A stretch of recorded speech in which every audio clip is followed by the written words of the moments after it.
जी हाँ, आ गई है सीबीएसई की नई परीक्षा नीति। 2026 से 10वीं के छात्र साल में 2 बार दे सकेंगे बोर्ड की परीक्षा।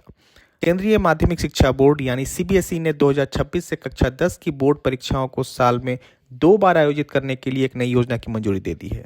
इस फैसले का उद्देश्य छात्रों को अपना प्रदर्शन सुधारने के लिए अतिरिक्त अवसर देना और परीक्षा के तनाव को कम करना है। नए दिशा निर्देशों के अनुसार कक्षा 10 की बोर्ड परीक्षाएं 2 चरणों में आयोजित की जाएंगी।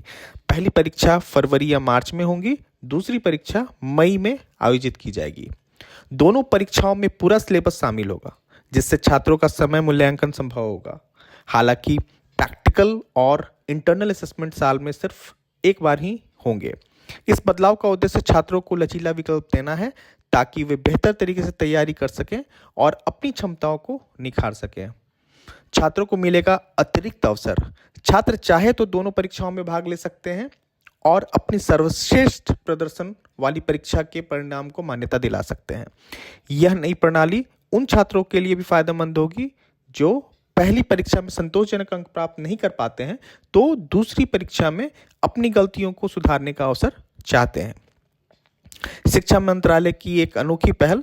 हाल ही में शिक्षा मंत्रालय ने सीबीएसई के साथ इस योजना पर चर्चा की थी। केंद्रीय शिक्षा मंत्री धर्मेंद्र प्रधान ने इस संबंध में जानकारी साझा करते हुए बताया कि सीबीएसई जल्द ही इस प्रस्तावित शेड्यूल पर जनता से राय मांगेगा।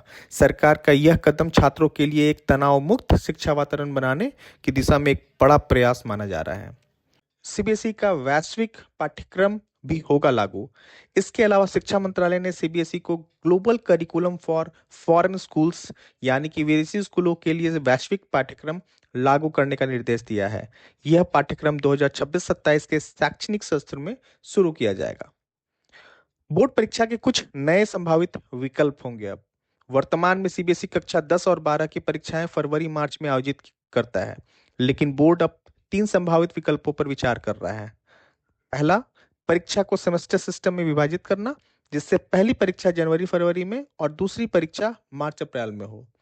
दूसरा, दूसरी परीक्षा जून में आयोजित करना, जिसमें पूरक यानी कि सप्लीमेंट्री और सुधार यानी इंप्रूवमेंट परीक्षाएं शामिल हो। तीसरा, पारंपरिक वार्षिक परीक्षा को 2 अवसरों के रूप में लागू करना। गौरतलब है कि कोविड-19 महामारी के दौरान सीबीएसई ने एक अस्थायी समाधान के रूप में बोर्ड परीक्षाओं को 2 टर्म में विभाजित किया था। हालांकि अगले ही वर्ष बोर्ड ने पारंपरिक वार्षिक परीक्षा प्रणाली को फिर से लागू कर दिया था।